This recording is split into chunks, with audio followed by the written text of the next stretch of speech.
자, 우리 오늘 말씀 제목입니다. 한번 따라해볼까요? 탕부 하나님 같이 탕자가 됩시다. 탕자가 되라고? 그래서 오늘 말씀을 들으면서 왜 내가 탕자가 되어야 되는지 알게 될 건데, 옆에 분에게 축복해 줍시다. 탕자가 되시길 바랍니다. 네, 왜 탕자가 되어야 될까요? 말씀을 통해서 배웁시다.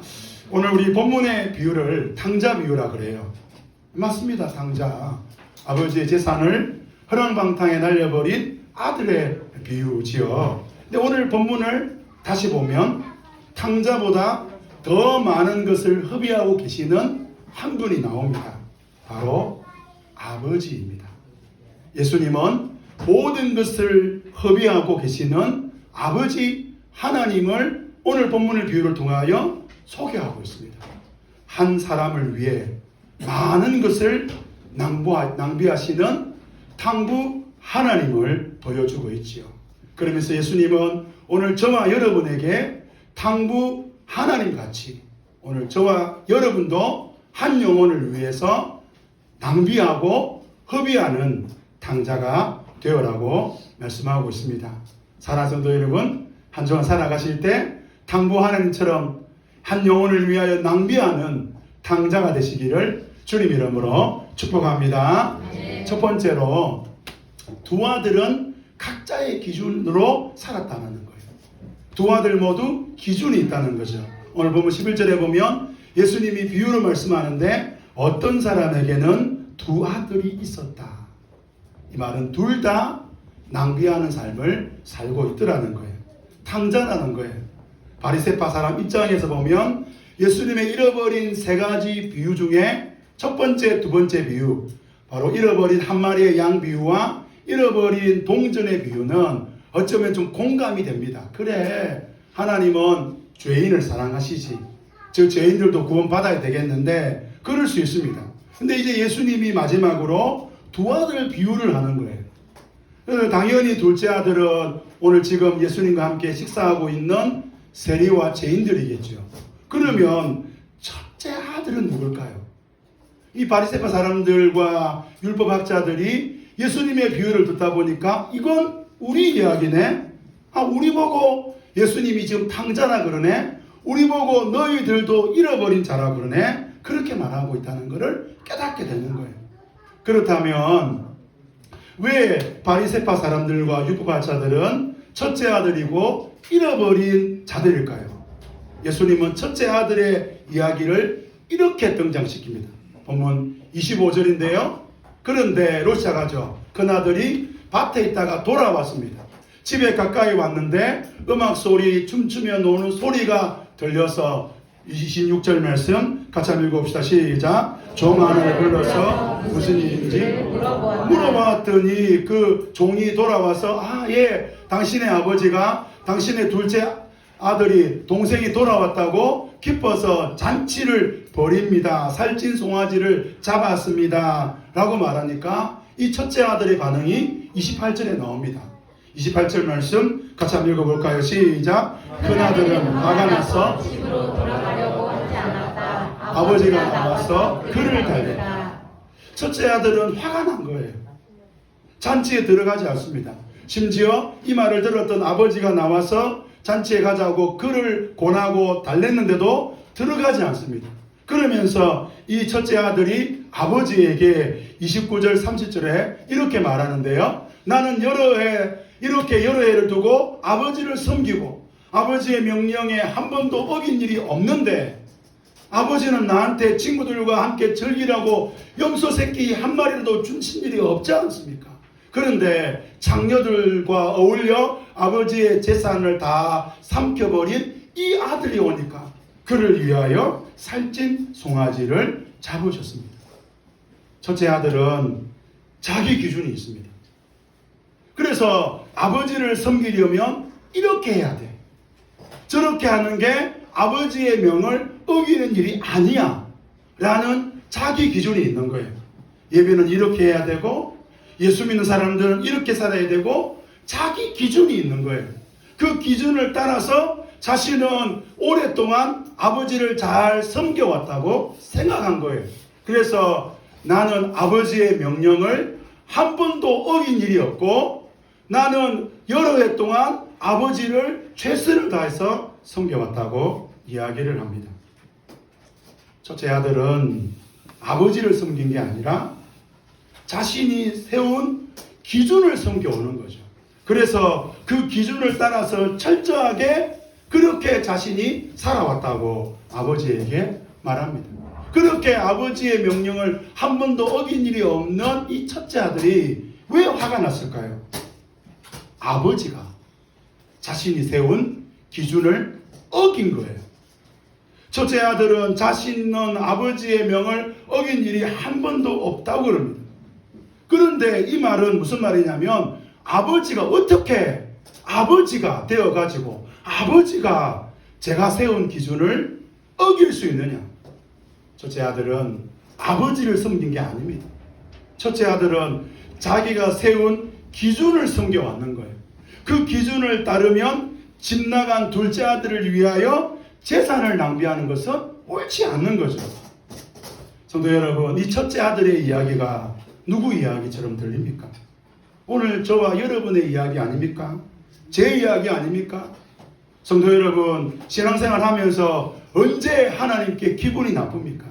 언제 교회를 향하여 하나님을 향하여 마음이 뒤틀립니까? 하나님이 이렇게 하시면 안 되는 거예요. 그럴 때가 언제입니까? 내 기준, 내가 세운 원칙대로 해야 될 하나님이 그렇게 안 하실 때예요.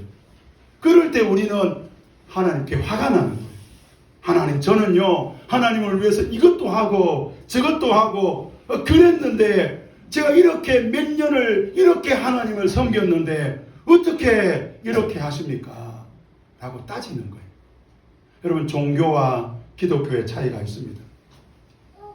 말씀대로냐? 자기 기준대로냐? 여러분, 자기 기준대로 신앙생활 하는 사람은 종교생활 하는 거예요.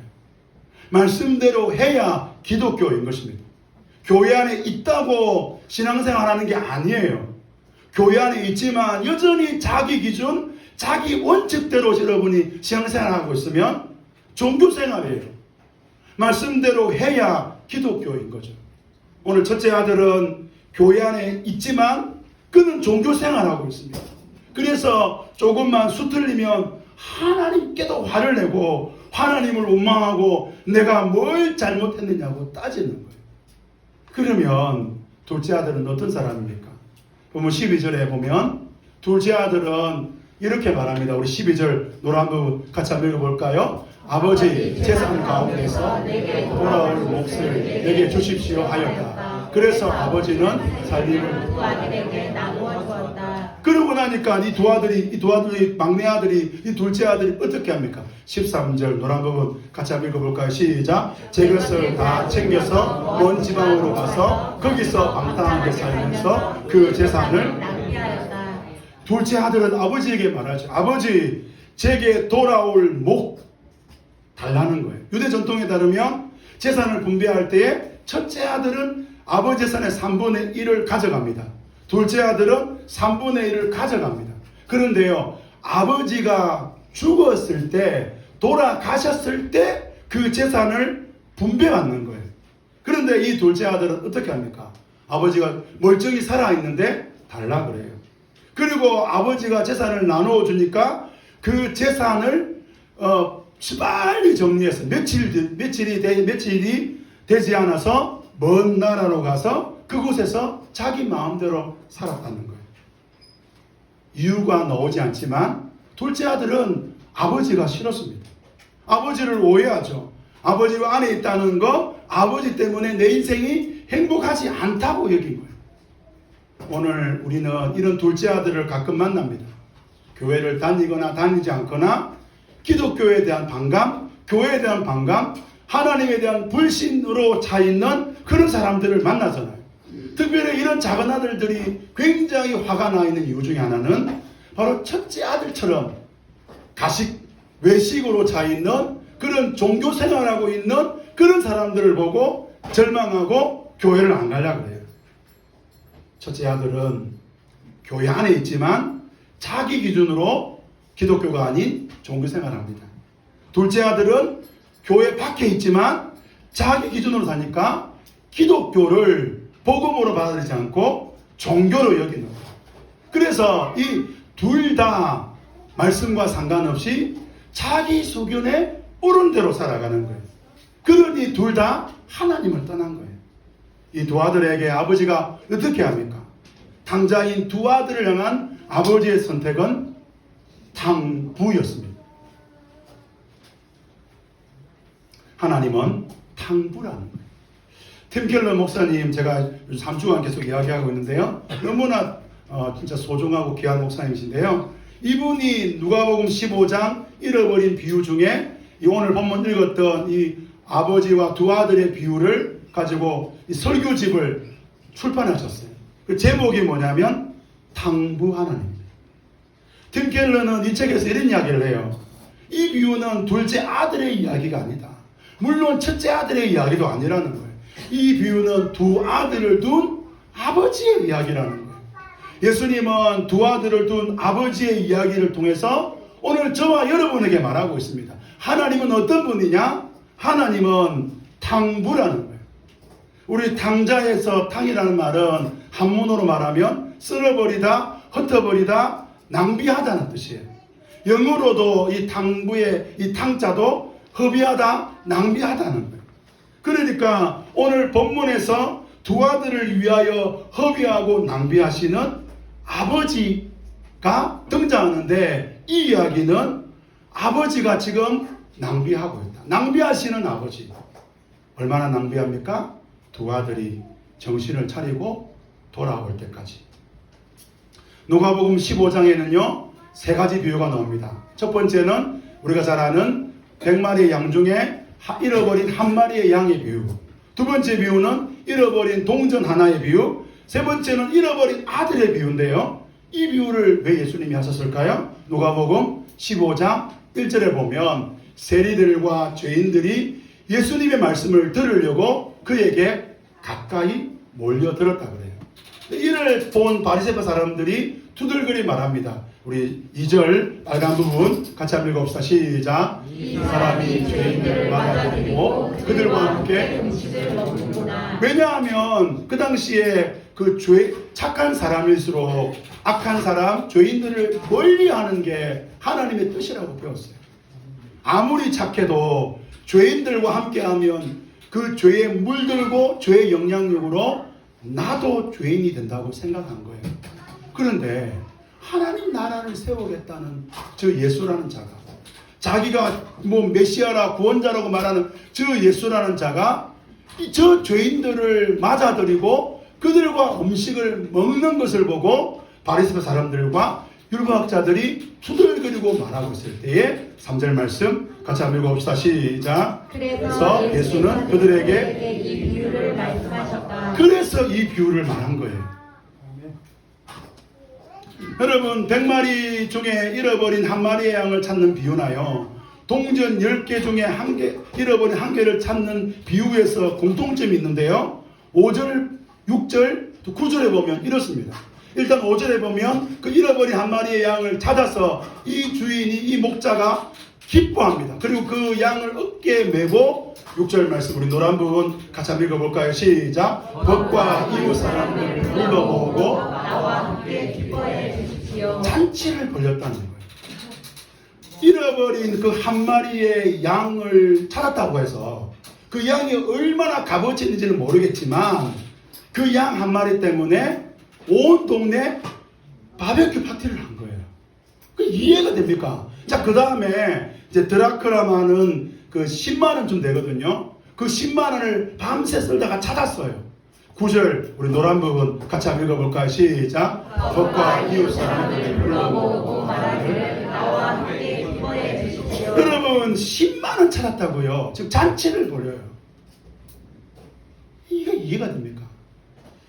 몇 년 전 저는요 우리 교단 그 신문인 기독교 교부가 주관하고 부산에 있는 포도원 교회가 후원하는 코로나19 극복을 위한 수기 공모전 제가 글을 쓴 적이 있습니다.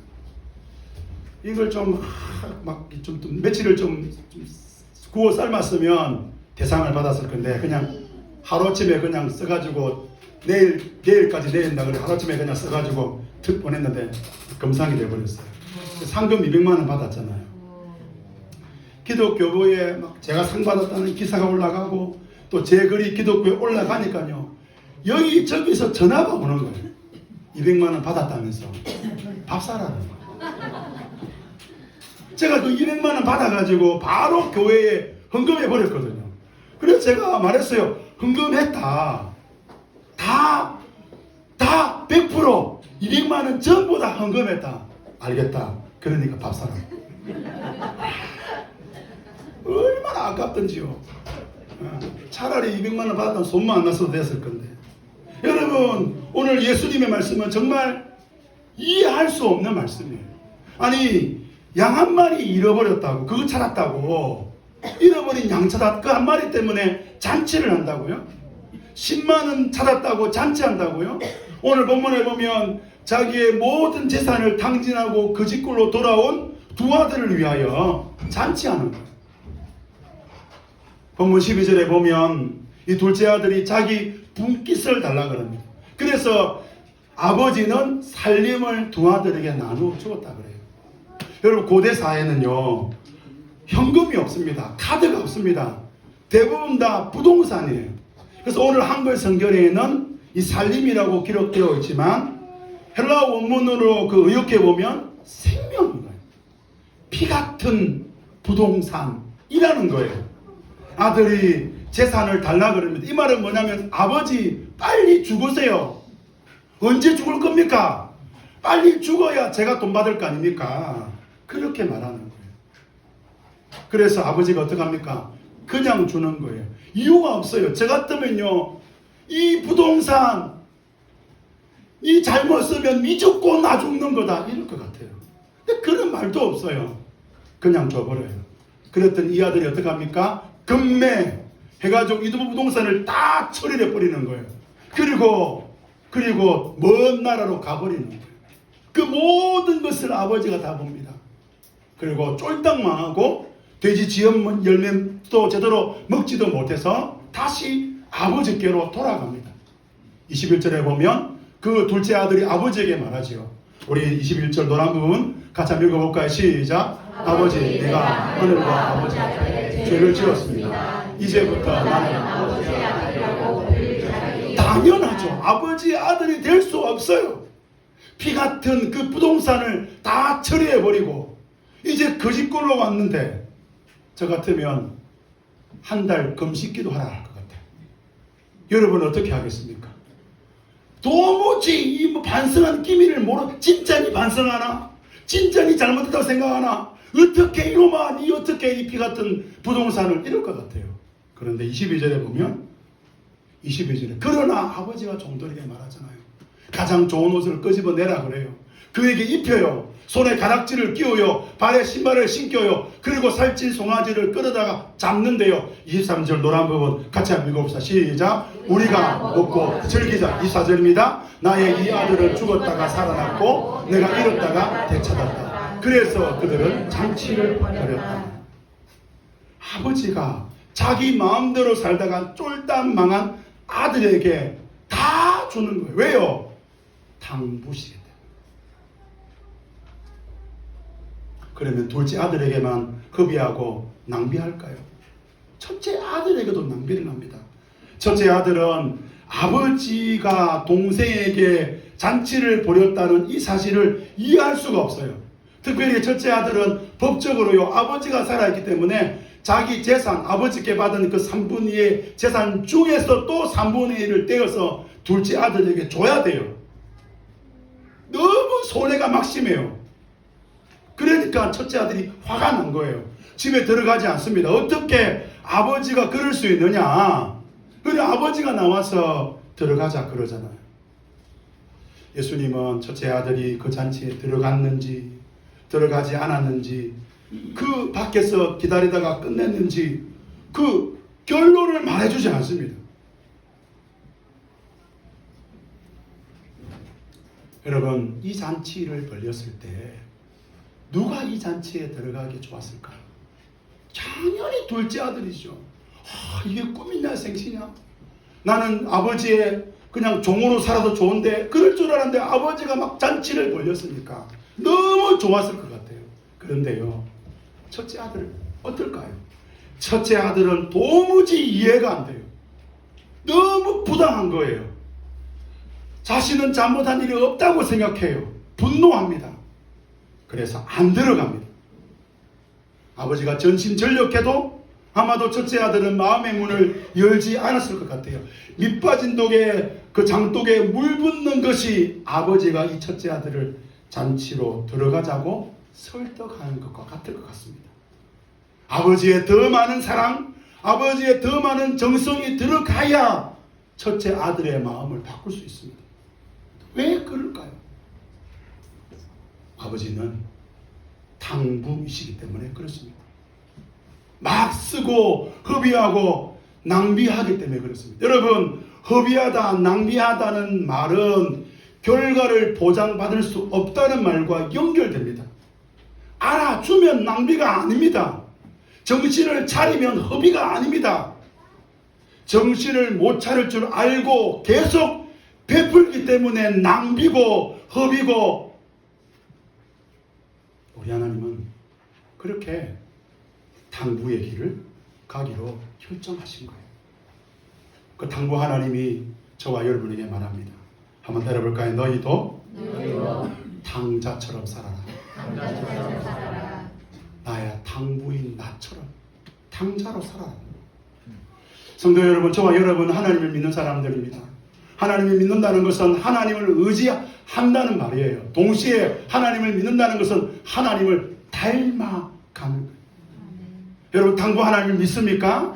그렇다면 저와 여러분은 탕부 하나님 같이 탕자의 길을 가야 되는 거예요. 탕부 하나님은 허비의 길로 가기로 작정했습니다. 그래서 몇 년이 됐는지 몇십 년 됐는지는 잘 알지 못하지만 오랜 기간 둘째 아들을 기다렸고, 그 아들이 돌아왔을 때 그 돌아온 둘째 아들에게 자신의 모든 것을 들여서 낭비했습니다. 그런데 이번에는 그 오랜 기간 여전히 아버지를 믿는 것이 아니라 자기 기준에 빠져있고 자기 신앙에 빠져있고 자기 생각에 빠져있는 이 둘째 아들, 아버지 옆에 있지만 아버지를 떠나버린 이 첫째 아들에게 아버지는 자기의 모든 것을 다 주고 있는 것을 보게 되죠. 이것이 바로 복음입니다. 오늘 저와 여러분은 이 복음 때문에 이 자리에 있는 것입니다. 우리 어떻게 해야 되냐고요. 사천꽃밭교회는 어떤 교회, 어떤 공동체의 길을 가야 되냐고요. 해봐도 소용없습니다, 목사님. 저 그런 이야기 많이 들었어요. 그분은요, 게으른 분이 아니에요. 그분은 해보신 분이에요. 영혼 구원을 위해서, 전도를 위해서 예수 믿어보라고 열심을 내어보신 분들이에요. 여러분, 했는데 결과가 있으면 낭비가 아닙니다. 했는데 좋은 상황이 좋아지면 그것은 허비가 아닙니다. 언제 돌아올지 모르는 그 사람에게 주님의 마음으로 다가서는 것, 이것이 바로 탕자인 것이죠. 어쩌면 둘째 아들이 더 쉬울 수 있습니다. 오늘 교회 안에는 예배는 빠지지 않아요. 열심으로 교회를 섬겨요. 그런데 복음이 없는, 하나님이 없는, 구원의 화신이 없는, 중생의 기쁨이 없는 그런 분들이 있어요. 어떻게 될까요? 예수 안 믿는 분에게는 예수 믿어야 된다고 말은 하겠는데, 첫째 아들처럼 교회는 오기에 예수 믿어야 된다 그러면 나 예수 믿는 사람이라고 버럭거리는 사람, 그러면서 자기 기준으로 살아가는 그런 분들에게 우리가 어떻게 해야 될까요? 목회가 어떤 부분에서 힘들까 생각을 해보면 둘째 아들 때문에 힘이 들기도 합니다. 왔으면 좋겠고 예수 믿으면 좋겠고, 그런데 둘째 아들만큼이나 아니 그 이상으로 힘든 사람들이 계세요. 첫째 아들입니다. 변하지 않습니다. 수십 년을 예수 믿어도 달라지지가 않아요. 여전히 내 그 기준 뭐라고 그거 붙들고 신앙생활합니다. 하나님을 붙드는 게 아니라 자기 기준을 붙들고 신앙생활합니다. 열흘 동안 내가 아버지를 섬겼는데 행복하지가 않는 거예요. 오늘 교회에게 주님은 말씀합니다. 오늘 저와 여러분에게 말씀합니다. 탕자처럼 살아라. 둘째 아들을 바꾸기 위하여 여러분의 삶을 허비하시기를 주님 이름으로 축복합니다.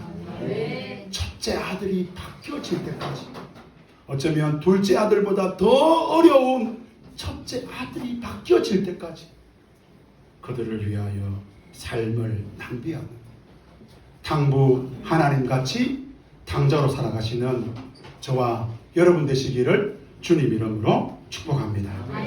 제가 우리 찬양하기 원하는데요. 내 눈